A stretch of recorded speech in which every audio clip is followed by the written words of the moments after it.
Max Verstappen isn't just looking for a faster car, he's looking for the exit. The 2026 driver market isn't a game of musical chairs, it's a controlled demolition of the current grid. And the first charge has already been set by the reigning champion. As we enter the summer break, the paddock isn't just vacationing, it's negotiating. While the headlines focus on 2025, the real earthquake hits in 2026. Contracts are expiring. Underperformers like Esteban Ocon are staring at the brink. And Carlos Sainz is already feeling the weight of what if. But the entire structure of the 2027 grid depends on a single decision from Milton Keynes. If the king moves, the dominoes don't just fall, they collide. Why Oscar Piastri is the most dangerous man in the market. Why Alonso's fatherhood might be the end of an era.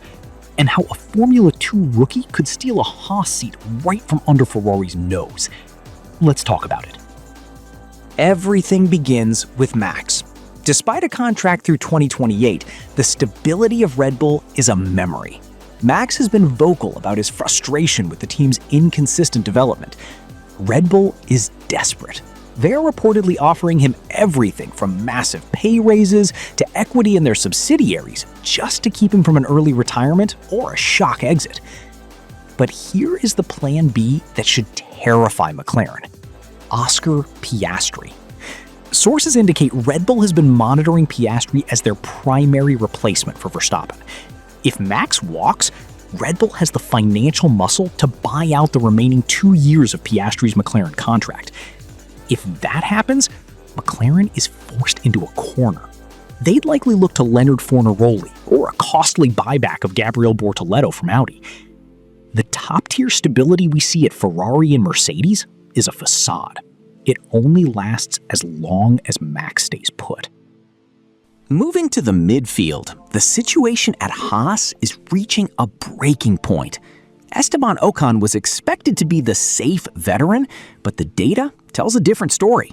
He has failed to reach Q3 all season and is being consistently outperformed by the rookie benchmark set by Oliver Bierman. Ocon claims the car's understeer and braking profile don't suit his style, but Ayao Komatsu's patience has run thin. While Ferrari wants Rafael Kamara in that seat, Haas isn't playing ball. Kamara hasn't been given a single FP1 session or private TPC test by Haas. Instead, Haas is focusing on Leonard Fornaroli. Why? Because Fornaroli impressed Komatsu with his immediate adaptability during private tests. With Ferrari's funding tied up in Bierman, Haas is looking at a loan or purchase of Fornaroli from the McLaren Junior pool, or even a surprising pivot to Toyota-backed talent like Ryo Hirakawa if the Fuji tests yield results.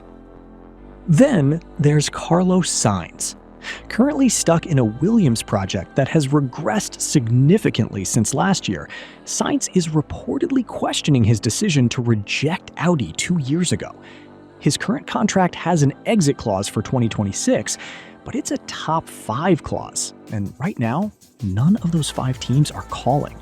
His only hope for a 2027 escape is the Verstappen domino effect opening a seat at McLaren or Aston Martin. Speaking of Aston Martin, the Fernando Alonso era is nearing its final chapter. Alonso has grown disillusioned with the 2026 regulations, which he believes compromise the raw driving experience. Combine that with the recent birth of his first son, and the competitive ego that has fueled him for 2 decades is finally facing a rival it can't beat: family. If Alonso retires, Aston Martin will likely target Sainz to lead their development, given his reputation for technical feedback. The 2026 season won't just be about new engines and active aerodynamics. It will be the year the grid as we know it dissolves. From Verstappen's existential crisis at Red Bull to the youth revolution at Haas and Racing Bulls, the silly season has evolved into a strategic war.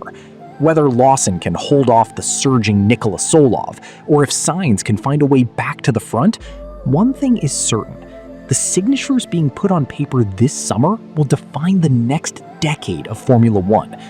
The question is, who will be brave enough to move first? Let me know in the comments. If Verstappen leaves, who takes that Red Bull seat? Don't forget to like and subscribe for more expert F1 analysis.